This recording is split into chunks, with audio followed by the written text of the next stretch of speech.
स्वागत है बच्चों आप सभी का मेरे जवाहर कबीर यूट्यूब चैनल पर। दोस्तों अपन लोग आज यहाँ पे सीखने वाले हैं अनुच्छेद से कैसे आंसर को ढूंढते हैं, कैसे उत्तर को ढूंढते हैं। तो मैं आपको यहाँ पे बताने वाला हूँ कि अनुच्छेद को किस तरीके से पढ़ा जाता है और आंसर कैसे ढूंढे जाते हैं। ठीक है ना दोस्तों। जो बच्चे होशियार हैं वो तो एक बार अनुच्छेद को पढ़ के ही फटाफट आंसर ढूंढ लेते हैं, लेकिन जो बच्चे थोड़ा कमज़ोर हैं या हिंदी को ज़्यादा अच्छे से नहीं समझ पाते हैं तो उनको बाकायदे अनुच्छेद को कम से कम 2 बार पढ़ना चाहिए, है ना। पढ़ना ही पढ़ना चाहिए 2 बार कम से कम। इसके बाद आपको आंसर ढूंढने चाहिए।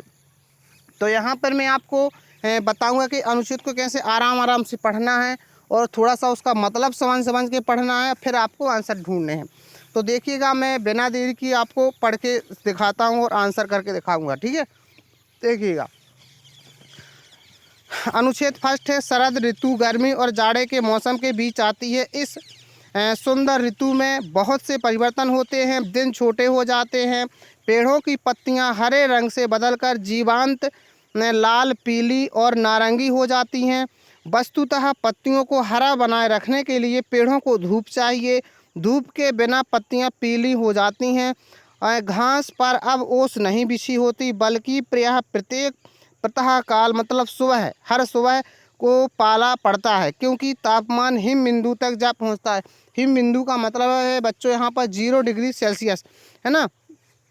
पशु जाड़े के लंबे महीनों के लिए पर्याप्त भोजन एकत्र करने लगते हैं। ये परिवर्तन तब होते हैं जब हम ग्रीष्मकाल की गर्मी से शीतकाल की सर्दी के अनुकूल हो रहे होते हैं।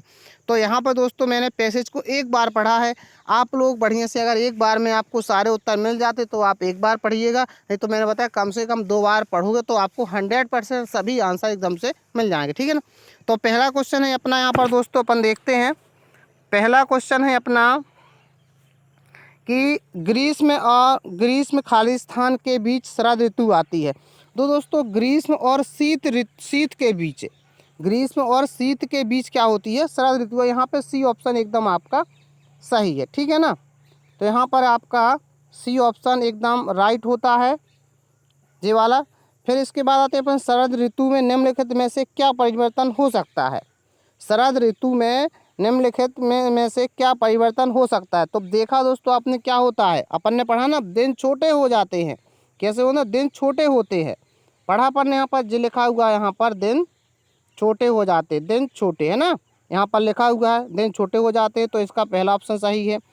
इसके बाद दोस्तों, शरद ऋतु में पत्तियाँ पीली हो जाती हैं क्योंकि उन्हें पर्याप्त प्रकाश नहीं मिलता। यहाँ कहीं लिखा है, देखिएगा आप लोग, यहाँ कहीं लिखा हुआ है कि पर्याप्त बिना धूप के पत्तियां पीली हो जाती हैं, जो लिखा हुआ है यहाँ पर, है ना। इस तरीके से हमें क्लियर ढूंढना है एकदम, है ना। तो अपन को एकदम क्लियर से ढूंढ के बताना है। तो यहाँ इसका ऑप्शन हो जाएगा बी नंबर सही, है ना। तो उन्हें पर्याप्त प्रकाश नहीं मिलता। इसके बाद अपन लोग बात करते हैं 64 नंबर का, क्या है? शरद ऋतु के बीतने की तैयारी करते हुए पशु क्या करते हैं? यहाँ पे अपन लोगों ने अभी जस्ट पढ़ा था दोस्तों कि शरद ऋतु बीतने के बाद क्या होता है, पशु जाड़े के लंबे महीनों के लिए पर्याप्त भोजन एकत्र करते हैं। तो यहाँ पे भोजन एकत्र करते हैं, यहाँ पे ऑप्शन नंबर हो जाए आपका फर्स्ट, है ना। ऑप्शन नंबर हो जाए आपका यहाँ पर फर्स्ट हो जाएगा। ठीक है ना। तो अगला देखते हैं, बिछी होती के लिए दूसरा शब्द हो सकता है। अच्छा, बिछी होती मतलब ढांकना या बिछाना एक ही चीज़ है। मतलब अपन किसी चीज़ को उस पर बिछा दो, मतलब उसको ढांक दो। तो यहाँ पे ऐसे ओस के लिए बोला, उसमें बिछी होती, या ओस से जो घास फूस है वो ढकी होती है, एक ही बात है। तो यहाँ पर दोस्तों सी ऑप्शन सही होगा आपका। यहाँ पे आप लोग कह सकते हैं कि आपका सी ऑप्शन सही है, ढकी हुई। बिछी होने का मतलब है ढकी हुई होना। ठीक है ना दोस्तों, ये पहला अनुच्छेद रहा। आपको अपन लोग दूसरा अनुच्छेद देखते हैं। अब दूसरा अनुच्छेद देखेंगे तो अपन लोग बच्चों यहाँ पर बढ़िया आराम से वैसे ही पढ़ना। अपन को शरीर का भार कम करने या स्वस्थ भार बनाए रखने के लिए केवल 2 साधारण नियम हैं। 2 क्या है, एकदम साधारण नियम। क्या नियम है? वे हैं, हम कम वसा और शर्करा वाला संतुलन भोजन करना चाहिए। संतुलित भोजन मतलब कम वसा वाला और कम शर्करा वाला हमें संतुलित भोजन करना चाहिए, और अधिक व्यायाम करना चाहिए, है ना। व्यायाम भी करना चाहिए। भार कम करने के लिए आपको भूखे रहने की कोई आवश्यकता नहीं है। यदि आप चीनी, केक और बिस्कुट कम लें तथा अधिक फल और सब्जियां खाएं और पर्याप्त पानी पिएं तो आपका भार कम हो जाएगा। ठीक है ना। तो यहाँ पे बिस्कुट केक वगैरह खाना अपन एकदम कम कर दें, हरी सब्जियां खाएं, पर्याप्त पानी पिए तो आपका क्या है वजन ऑटोमेटिक कम हो जाएगा, है ना। प्रतिदिन सैर के लिए जाएं, अगर मतलब घूमने जाएं या साइकिल चलाएं डेली, टेलीविज़न देखें या वीडियो गेम खेलने के स्थान पर अधिक सक्रिय रहें। मतलब ये सब चीज़ें ज़्यादा ना करें, वीडियो गेम वगैरह खेलने से ये व्यायाम नहीं होता है ना, ना ही आपके टीवी भी देखने से। तो यहाँ पे चलो अपन आंसर ढूंढते, बहुत ही आसान है, इसी में मैं आपको दिखाऊंगा कहाँ पे आंसर हैं आपके, तो आपको ध्यान से देखना है, ठीक है ना। तो देखिएगा, हम स्वस्थ कैसे रह सकते हैं। देखो कैसे रह सकते हैं, केवल बिस्कुट खाकर, केवल व्यायाम करके, संतुलित भोजन खाकर और व्यायाम करके, अधिक फल खाकर। देखो यहाँ पे संतुलित भोजन खाकर और व्यायाम करके एकदम सही आंसर है। केवल व्यायाम करके नहीं, हमें संतुलित भोजन भी ज़रूरी है। तो यहाँ पे सी ऑप्शन आपका ज़्यादा अच्छा हो जाता है। तो यहाँ पे आपका सी ऑप्शन एकदम राइट हो जाएगा, ठीक है ना। इसके बाद बात करते हैं अगला क्या है अपना जे, अगला है आपका भार कम करने के लिए हमें क्या अधिक खाना चाहिए। क्या करना चाहिए, भार कम करने के लिए हमें क्या अधिक खाना चाहिए, क्या खाना चाहिए, फल और सब्जियां। लिखा तो है यहाँ पर, देखिएगा यहाँ पे लिखा है कि भार का यदि चीनी है ना, अधिक क्या कहें, फल और सब्जियां हमें अधिक से अधिक खाना चाहिए, ठीक है ना। तो इस तरीके से यहाँ पे स्पष्ट लिखा होता है, अपन को देख लेना चाहिए। इसके बाद देखिएगा, तो इसका ऑप्शन कौन सा हो जाएगा, बी ऑप्शन इसका सही हो जाएगा, ठीक है। तो इसका बी ऑप्शन एकदम राइट आंसर, फल और सब्जियां। इसके बाद अगला देखते 68 नंबर में, कि स्वस्थ रहने के लिए हमें क्या अधिक पीना चाहिए। क्या अधिक पाए, यहाँ पे लिखा था ना अभी, क्या पीना चाहिए, अधिक पानी पीना चाहिए, अधिक जे लिखा है यहाँ पर, है ना। तो हमें इसका सी ऑप्शन सही हो जाएगा। कौन सा व्यायाम सबके लिए अच्छा है, सबसे अच्छा कौन सा, साइकिल चलाना, सैर करना, पहला ऑप्शन सही है जो लिखा हुआ है इस पर, ठीक है ना। अगला सक्रिय शब्द का विलोम शब्द, सक्रिय का शब्द होता है, विलोम शब्द होता है बेटा निष्क्रिय, है ना। तो सक्रिय का हो जाए आपका निष्क्रिय, इसका बी ऑप्शन सही है, जी वाला, है ना। तो अगला अनुच्छेद देखते हैं अपन लोग अब, जी हो गए अपना। तो नेक्स्ट अनुच्छेद है अपना 3 नंबर का दोस्तों, इसको भी बढ़िया अपन पढ़ के आंसर ढूंढते हैं। क्या आपने रस्सा कसी खेल खेला है ना, रस्सी को खींचने वाला खेल है जी। यह एक रोचक खेल है। कैसा है, रोचक मतलब आनंददायक, है ना। रस्सा कसी का खेल खेलने के लिए आपको कुछ खुली जगह और एक लंबी और मजबूत रस्सी और खिलाड़ियों की 2 टीमों की आवश्यकता होती है। एक रस्सी चाहिए मजबूत सी, है ना, और खुली जगह होना चाहिए, और आपको क्या है कम से कम 2 टीमें होना चाहिए। खेल तभी रोचक है, खेल तभी रोचक हो जब दोनों टीमें बराबर मजबूत होंगी, है ना। मतलब खेल तभी बढ़िया अच्छा रहेगा जब दोनों टीमें बढ़िया मजबूत रहेंगी कंपटीशन कौन में। तो दोनों टीमों के बीच एक रेखा खींच दी जाती है, जैसे कबड्डी में खींच दी जाती है। जो टीम खींची जाती है और बीच की रेखा पार करने को बाध्य कर दी जाती है, खेल हार जाती है। मतलब जो टीम रेखा के पार खींच ली जाती है वो क्या, टीम हार जाती है। टीम के सबसे शक्तिशाली सदस्य को मजबूती से रस्सी के अंतिम छोर को पकड़े रहना चाहिए।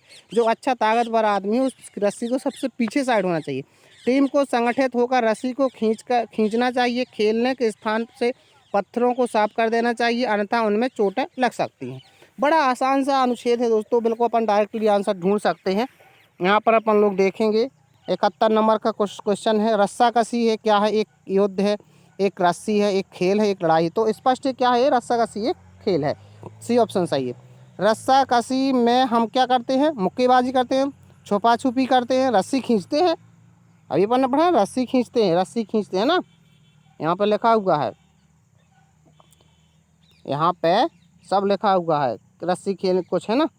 तो इसमें क्या है, दोनों टीमें रस्सी है ना खींचती जाती, रेखा खींच जाती हैं, और जो टीम खींची जाती है उसके बीच, है ना। तो यहाँ पे आपका हो जाएगा रस्सी खींचते, ठीक है, रस्सा कसी में।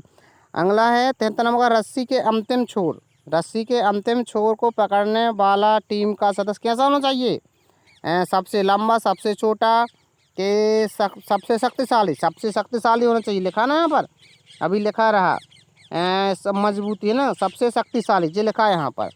तो इसका ऑप्शन नंबर हो जाएगा कौन सा, सी नंबर सही, ठीक है ना। इसके बाद देखते हैं अपन अगला, टीम जो बीच की रेखा के पार खींच ली जाती है, जो टीम रेखा के पार खींच ली जाती है वो टीम हार जाती है। लिखा तो है यहीं पे कहीं, है ना, जो टीम खींच ली जाती है, लिखा है यहाँ पर, बात कर ली, वो हार जाती है ना। तो इसका ऑप्शन नंबर कौन सा हो जाएगा, बी नंबर सही हो जाएगा। अगला है संगठित शब्द का आशय। संगठित मतलब बेटा साथ साथ रहना, इकट्ठा रहना, है ना। तो संगठित का हो जाए अपना साथ साथ रहना, ए नंबर सही हो जाएगा, ठीक है ना। नेक्स्ट है अपन लोग अनुच्छेद देखते हैं। तो चौथा अनुच्छेद है अपना, दीपक उत्साहित था। उत्साहित मतलब होता है अधिक प्रसन्न होना, है ना, खुश होना एकदम। वह अपने चाचा जी और चचेरे भाई बहन प्रीति और रिया के साथ रविवार को पिकनिक पर जा रहा था। दीपक पिकनिक पे जा रहा है भैया, किसके साथ, प्रीति और रिया के साथ, अपने चाचा भी हैं साथ में उसके। उसने अपनी तैराकी के सामान, नाश्ते खेलने के सामान को अपने एक पिट्ठू बैग में, पिट्ठू बैग मतलब जो पीछे टांगने वाला होता है, पिट्ठू बैग में रख लिया। वे सुबह 6 बजे चल दिए। बहुत दूर गाड़ी चलाने के बाद वे पिकनिक के स्थान पर पहुंच गए, है ना। सुबह 9 बजे पहुंच गए। यह स्थान एक गांव था। अच्छा, गांव गए जो लोग घूमने ना, गांव में एक फार्म हाउस था, वहां पर फार्म हाउस पहुंचे जो लोग। उन्होंने गांव के चारों ओर घूमकर धान के खेत देखे। किसके खेत थे, धान के खेत देखे, और जाना कि चावल कैसे उगाया जाता है ना। वे पेड़ों पर चढ़े और आम और अमरूद तोड़े। दोपहर को एक पेड़ के नीचे बैठकर उन्होंने दोपहर का भोजन भी किया। उन्होंने पेड़ पर चढ़े, अमरूद तोड़े और दोपहर का भोजन, पेड़ के नीचे बैठकर उन्होंने दोपहर का भोजन किया। जब चाचा जी ने कहा कि अब घर लौटने का समय है, तो वे और देर तक ठहरना चाहते थे, क्योंकि उन्हें गांव बहुत अच्छा लगा था। देखो, चाचा ने कहा अब लौटने का समय होगा, लेकिन बच्चे चाहते थे हम लोग अभी और रुकें। तो दोस्तों चलो आंसर देखते हैं अपन लोग कैसे इसके मिलते हैं अपन को। उत्साहित शब्द का अर्थ मैंने बताया ना, उत्साह शब्द विश्वास नहीं है, बहुत प्रसन्न होना है। क्या, उत्साहित शब्द का मतलब है यहाँ पर बहुत प्रसन्न होना। दीपक और उसके चचेरे भाई बहन कहाँ गए थे, वे गाँव में उब गए, नहीं, वे पिकनिक का आनंद लिया, घर वापस आना चाहते थे, है ना। पेड़ों पर ना चढ़ सकें, नहीं, वे पिकनिक का आनंद लिया उन्होंने। दीपक और उनके चचेरे भाई बहन ने पिकनिक का आनंद लिया, ऑप्शन नंबर बी सही है। पिकनिक के बारे में, दीपक अपने के साथ पिकनिक पर गया, किसके साथ, माता पिता के साथ नहीं, है ना। बी ऑप्शन है चाचा और चचेरे भाई बहन के साथ गया था, बी ऑप्शन सही है इसका, 78 का। अगर देखो पिकनिक का स्थान था, कहाँ पे था, पार्क था, समुद्र था, गांव था, तरह नहीं, गांव था ना, इस पर लिखा हुआ है गांव रहा है ना। वहाँ पे एक फार्म हाउस है जहाँ पे गांव है, तो यहाँ पे फार्म हाउस भी था वहाँ पर, तो गांव गए थे, है ना। चाचा ने दीपक को दिखाया कि कैसे, कैसे क्या दिखाया था, कि चावल कैसे उगाते हैं, चावल कैसे उगाया जाता है, तो यहाँ पे हम कहेंगे डी ऑप्शन सही है। तो इस तरीके से दोस्तों आपको बढ़िया से अपने आंसर ढूंढने हैं। तो अगर आपको वीडियो अच्छा लगा हो तो दोस्त के साथ शेयर करें, और अगर ऐसे और भी वीडियो देखना चाहते हैं तो कमेंट करें। मैं आपको यहाँ पे अब सारे सब्जेक्ट की वीडियो बनाना शुरू करूँगा, ठीक है ना। तो अभी थोड़ी व्यस्तता रही है, पहले भी मैं वीडियो बनाया हूँ, आप लोग देख सकते हैं। और अब आपको शुरू से सारा 2024 का जो सिलेबस चेंज हुआ है उसके अकॉर्डिंग में सारे वीडियो आपको बनाने वाला हूँ, ठीक है ना। तो सभी का धन्यवाद वीडियो वॉच करने के लिए।